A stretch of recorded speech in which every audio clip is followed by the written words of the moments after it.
రాబోతుంది. Extraordinary plannings అనేటువంటి కంపెనీలు ఉన్నాయి. ఒకటే గుర్తుపెట్టుకోండి, ఒక కస్టమర్ గా 100 సంవత్సరాల క్రితం మన ముత్తాత కస్టమరు, 70 ఏళ్ళ క్రితం మన తాత కస్టమరు, 30 ఏళ్ళ క్రితం మన నాన్న కస్టమరు, గత 10 ఏళ్ళుగా 15 ఏళ్ళుగా మనం కస్టమర్ గా ఉండిపోయాము. ఒకటే గుర్తుపెట్టుకోండి, నేను కస్టమర్ గా వెళ్ళి డిస్ట్రిబ్యూటర్ అవుతాను ధన్వంతరిలో. సబ్జెక్ట్ తెలుసుకొని నేను లీడర్ గా మారుతాను, లీడర్ నుంచి లీడర్ గా తయారవుతాను.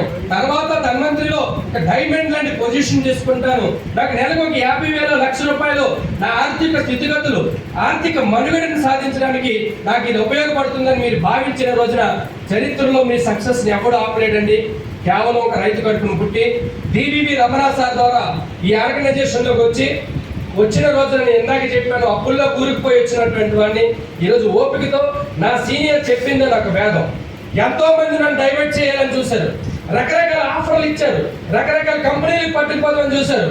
అందులో మలేషియా నుంచి వచ్చింది, ఇదిగో దుబాయ్ నుంచి వచ్చింది, ఇదిగో అమెరికా నుంచి వచ్చిందని చెప్పి తెల్లవారు పెడితే మరుసటి రోజుకి కొన్ని కోట్ల రూపాయలు వచ్చేస్తే, లక్షల రూపాయలు వచ్చేస్తే నన్ను మబ్బుల్లో పెట్టినటువంటి సందర్భాలు ఉన్నాయి. ఎక్కడా డీవియేట్ అవ్వలేదు. నా సీనియర్ చెప్పిందే బలంగా నమ్మాను, పని చేశాను. ఈ రోజు కంపెనీలో ఒక గౌరవ స్థానంతో పాటుగా మనల్ని సరదాగా లెక్కేశాను. ధన్వంతరిలో ఇప్పటి వరకు ఎంత తీసుకున్నా